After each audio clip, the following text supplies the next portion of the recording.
If you follow geopolitical change at this moment, there's no surprise that today it's rather getting more and more complicated. It's not just about this political competition. On top of all that, it's also about this economic agenda. Looking at what's happening in the US, in China, and also among some of the countries in Europe, people are voicing strongly about this economic inequality. Now, take a good look at this. When we talk about this trade relationship or we talk about this economic agenda, it's not just about the correlation between politics and economy. And also, we need to bring another buzzword into our conversation, which is corruption. For so long, we've been talking about this political corruption. But how about this economic corruption? And also in today, as we're looking at our nation, how do we know that corruption has been continuing threatening among our lives? And also, what can we do? And what about this international impact? Well, ladies and gentlemen, it's my great honor to invite our distinguished speaker, who is the Professor Michael Johnston. Professor Johnston is a Charles A. Dana Professor Emeritus of Political Science at Colgate University. He's the author of this amazing book called Syndromes of Corruption, Wealth, Power, and Democracy. Well, Professor Johnston, and welcome to The Missing Piece. Well, thank you very much. Well, Professor Johnston, such an honor to have you on our show. Again, as I mentioned before, initially when I discovered you, because this amazing article that you wrote, which is entitled The American Hustle, Trump is Changing Corruption and Making It More Dangerous. Now, let's get to the article right away. First of all, when we approach the concept of corruption, now in the article, specifically you mentioned the 1977 Foreign Corrupt Practice Acts, which means that prohibits U.S. citizens and businesses from bribing foreign officials. Now, at this moment, when we are looking at what's happening in our nation today, why is it important that we need to understand this 1977 Foreign Corrupt Practice Act first? So in other words, what is the relevancy or what is the connection between the act and what's happening today? Your thoughts? Well, I think the most important aspect was that the law was enacted at all. It came at a time when influence, in this instance from Korea, upon U.S. politics was running high, and when it emerged, of course, that U.S. corporations were paying airlines in Japan for major sums to buy their aircraft and the like. And we became aware that corruption is not just something that takes place down at City Hall, where somebody pays to get a small contract. It is international big business. And that awareness has only intensified over the years. Now, the American Foreign Corrupt Practices Act has gone through several phases. For about the first 25 years, it was not used very often. I mean, it was really more a declaration of principle or a declaration of intent. And then after the terrorist attacks in 2001, the government in the U.S. became aware that tracking international flows of capital might be an important aspect of dealing with international terror. And so enforcement of the act went way up beginning in about 2004. One controversial aspect of that is that, and you won't be surprised to hear, the U.S. was apparently much more interested in enforcing the acts against other countries' corporations than against our own. Now, that's not to say that they never did enforce on U.S. corporations, but some of the major cases involved, for example, British Aerospace, involved Siemens, the big German electronics combine. And there's been a lot of controversy about whether the U.S. has really had an even-handed approach. But that said, the law was the first of a series of major enactments, especially in the last 15 or 20 years. Think of the British anti-fraud legislation, the French legislation, Sapin-2, really brought many of the major democracies and capitalist countries in line behind the notion of trying to control international corruption. Along comes the current administration now and saying early on we're going to pause enforcement. Later on, they say we're going to cut back on enforcement, as in the current tariff situation. It's unclear exactly what their policy is going to be. But this is a major signal to other countries that, especially economic competitors, that they too can probably back off on their enforcement. And we end up with a situation in which a very poorly regulated international corruption arena becomes even more unregulated in ways that are difficult to anticipate. Professor Johnston, I want to go back to the article and read something that you wrote, and I quote, "At the moment, when the U.S. institutional guardrails are eroding, the Trump administration, as you mentioned before, has embraced a style of governance in which power flows directly from a single leader, creating opportunities for personal deals to drive official decisions," end quote. As we're looking at the second term of the Trump administration, of course, we're seeing that Trump, again, either you put it in a nice way, it's an unconventional leader, or you put it in a moderate way, is the businessman. But one thing that around Donald Trump has been rather controversial is this international interest directly from the outside to the inside. And this is particularly interesting and fascinating is how Trump administration and also within his circle of his influence changed the power directly from a single leader, creating opportunities for personal deals to drive official decisions. If I may interpret, so which means Donald Trump or the officials within the Trump administration are easily persuaded by the international impact or by the international power or players without knowing or even knowing that could violate the U.S. Constitution or could violate this corruption law. So, Professor Johnston, from your perspective, why this is concerning at this moment, and also what does that mean that directly from a single leader creating opportunities for personal deals? Is it really dangerous for our nation, especially we talk about this economic inequality? Your thoughts? I think it is dangerous, and to really interpret the situation, I would go back to two fundamental ideas here, and that is, while we often talk about more versus less corruption, and we do a lot of number crunching on corruption indices, I believe corruption happens in several fundamentally different varieties, and that the kind of corruption we see in a country has a lot to do with the state of its institutions, the openness of its politics and markets. That's a complicated argument than it is to say that simply to rank all the world's countries on a league table of corruption, I think it really obscures more than it reveals. And so the question is, we can't measure corruption directly, but what kinds are we seeing?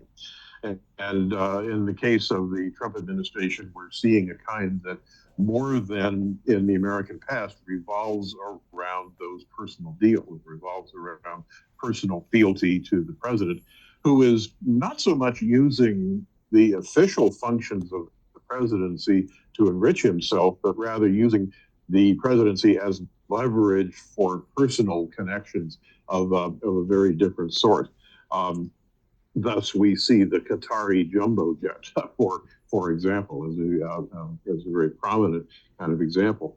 The second major consideration here is that much of the problem in the U.S. is political. And in this sense, the U.S., and I say this as somebody who's been involved in representing the U.S. around the world in various places, the U.S. over the years has spent a lot of time patting itself on the back and congratulating itself on having strong situation of rule of law.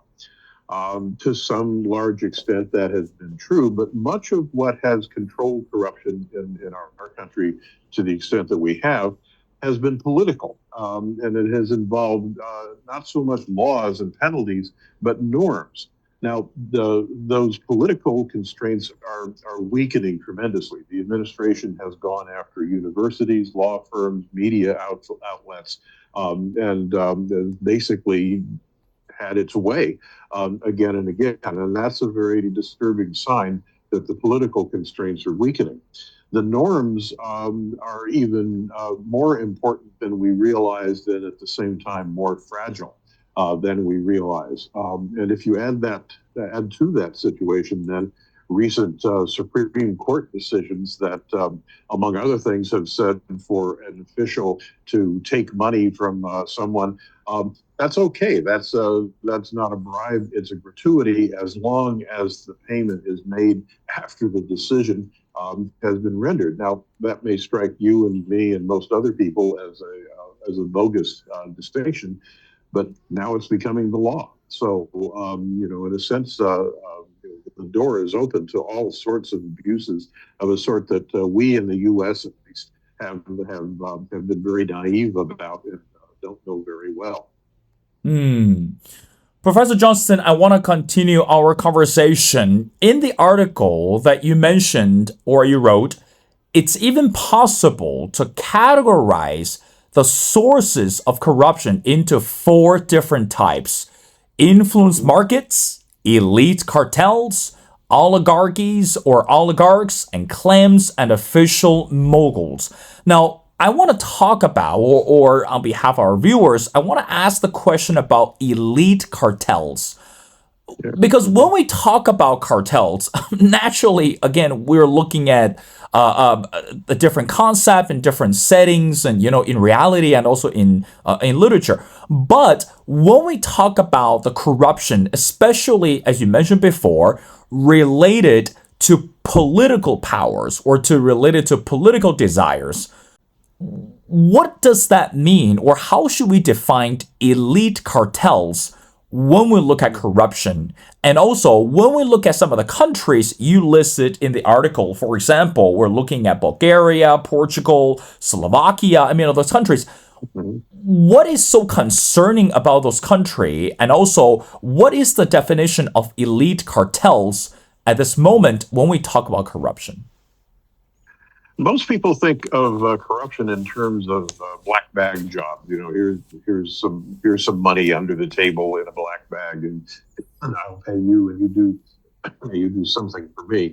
And most people think of corruption in terms of those black bag jobs, but in fact, elite cartels operate in the form of overarching coalitions of elites in many sectors: military, media, business, academia.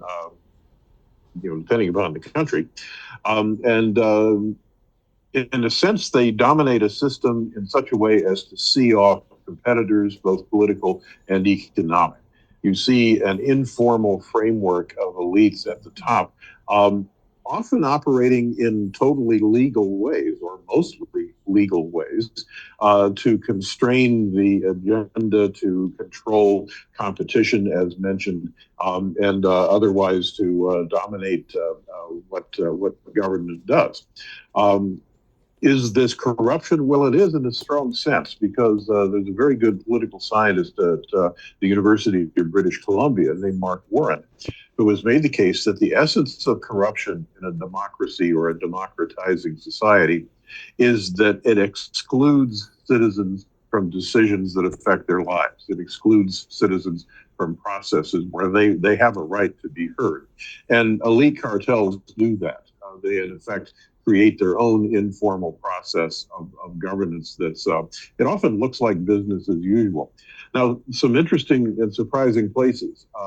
Most people probably don't think of Australia's state of Tasmania as a corruption case, but it is an excellent case of elite cartels. It is small, it's isolated, it has elites who have been in place for a century and a half, and they collude.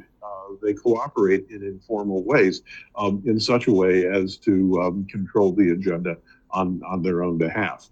At various times, Italy has been an elite cartel society. At various times, Korea in particular.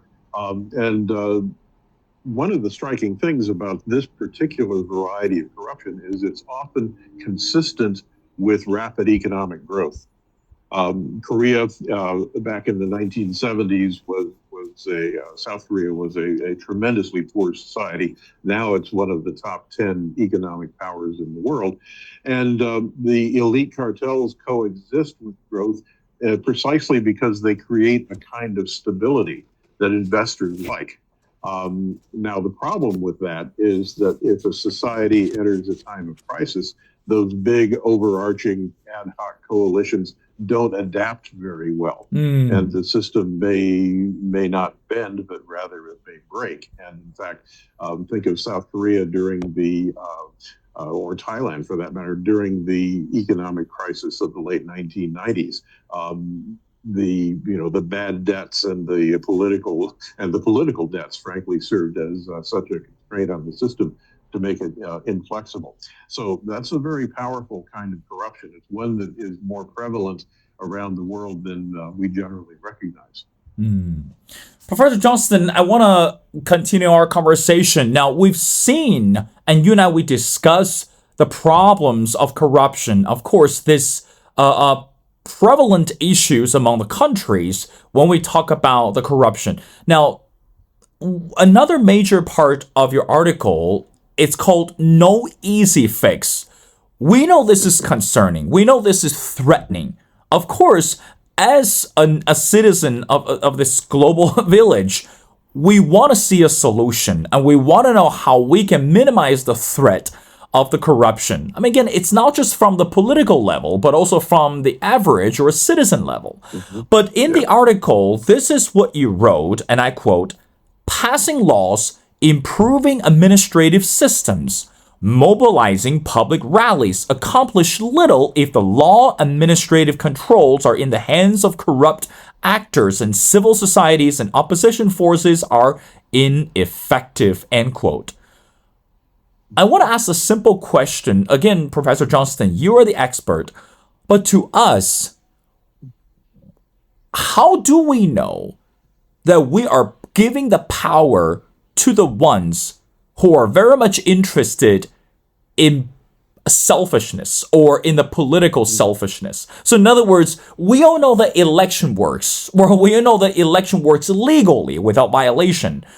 But when people are elected, but when the system or the structures are established, how do we know that we're giving the trust, or we're allowing the representatives or the officials really exercise the rights to prevent corruption or try to stop the corruption from worsening? So how do we even know that? So why passing laws, improving administrative systems, or mobilizing public rallies are rather ineffective these days? How can we make it better?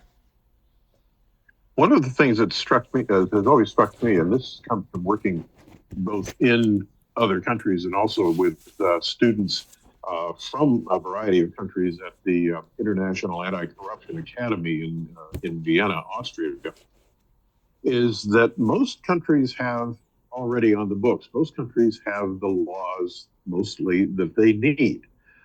Enforcement, though, is the big thing. It's one thing to pass a law; it's another thing to enforce it, especially because those involved in corruption have some scarce resources. They have money, they have power, they have connections, they have sometimes special expertise, and in our digital world, that's an increasingly important kind of resource.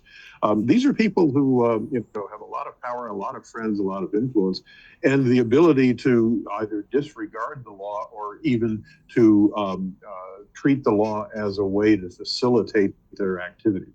A lot of cross-border corruption that goes on looks like failings of law, failings of institutions.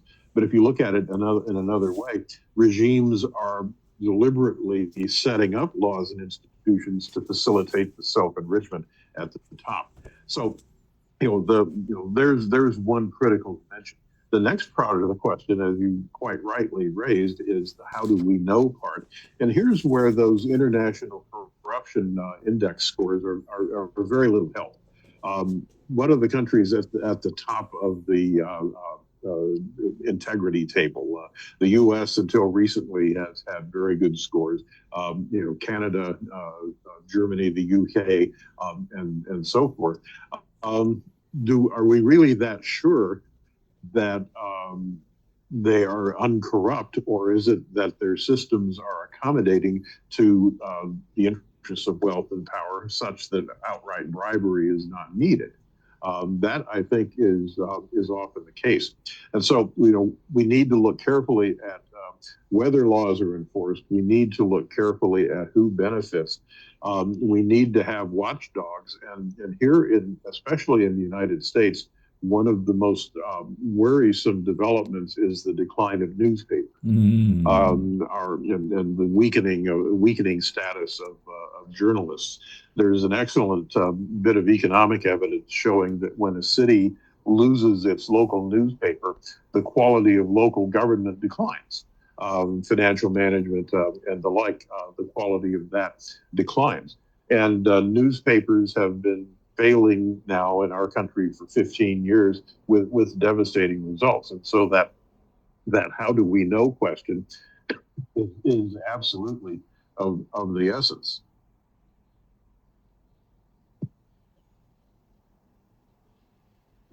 Vigilance, watching the quality of services and the like. That's all very important, but there is no easy answer here. It's really a matter, coming back to politics, of those universities, law firms, media outlets, and the like, standing their ground, and of members of our legislative branch saying, all right, we have this law, we're going to demand that it be enforced. That's the kind of thing we are seeing all too little of in the current administration. Well, Professor Johnston, I want to wrap up our conversation by asking you the last question. Again, this is a fascinating book. It's called Syndromes of Corruption, Wealth, Power, and Democracy. Especially, I want to dwell on this word democracy for a bit. We know that today, when we talk about democracy, it's not a new concept. But as a matter of fact, the word democracy, or even the definition of democracy, it's standing at the crossroads, internally and also externally. So, Professor Johnston, from your perspective, as my last question, how should we preserve and protect and even value democracy when we are trying to spot the syndromes of corruption? So, in other words, how should a democracy be well honored and be well protected when we are working so hard and to prevent oligarchies, as we mentioned, the elite cartels, or even those personal interests could lead to biased decisions, etc. So how can we revalue, or how can we treasure democracy when we look at the problems of corruption? Your final thoughts. I think there is a tremendous amount of hard work, and hard work doesn't even capture the challenge. It's systemic transformation in many societies around the world. Before we even talk about corruption control, we need to talk about increasing pluralism in society, more voices and more groups with a chance to defend their interests and defend themselves by political means. We need to talk about creating a safe and valued space for political and economic liberty, and to give those people and groups a chance to say and do the things that protect their interests. Only when we get to those points do we then begin to talk about opening up the system, more competition, both political and economic, and then finally making and enforcing anti-corruption rules. Because what we're doing then is making rules that have a political foundation, that have a constituency with us, with the stake in their success, and that is tremendously difficult stuff. And lest we feel complacent in the United States, and nowadays very few of us do, but lest we feel complacent in the United States, we need to worry about the vitality and the pluralism of our political system. We need to worry about citizen engagement. Are we really concerned with public business, not only in Washington, but down the street at City Hall? Or are we going to sit at home and look at our screens and send little messages and let that be our substitute for public life?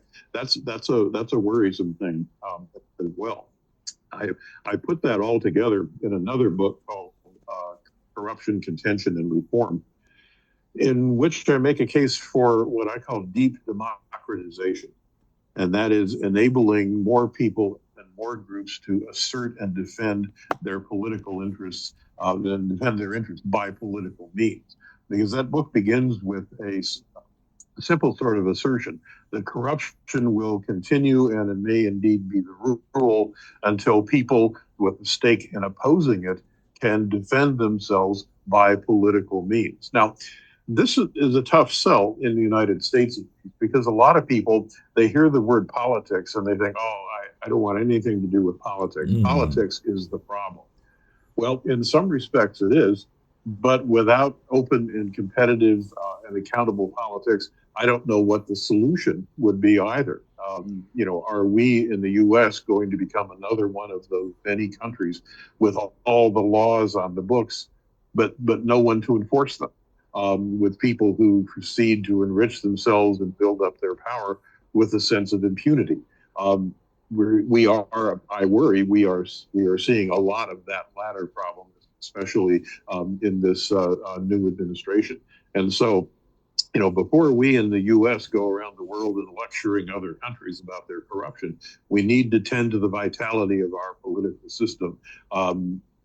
Supposedly, and sometimes this is challenged, but after the U.S. Constitution was drafted, a lady met Benjamin Franklin outside the hall in Philadelphia and said, "Sir, what kind of government have you given us?" And Franklin supposedly said, "A democracy, if you can keep it." I mean, actually, he said, let me edit that. He said, "A republic." I'm sorry. Benjamin Franklin said, "A republic, if you can keep it." And that's a lesson that we really need to remember in these very difficult times. Well, indeed, sir, that is a reminder not only for the American citizens, but also for the citizens of the whole world to understand the value of democracy.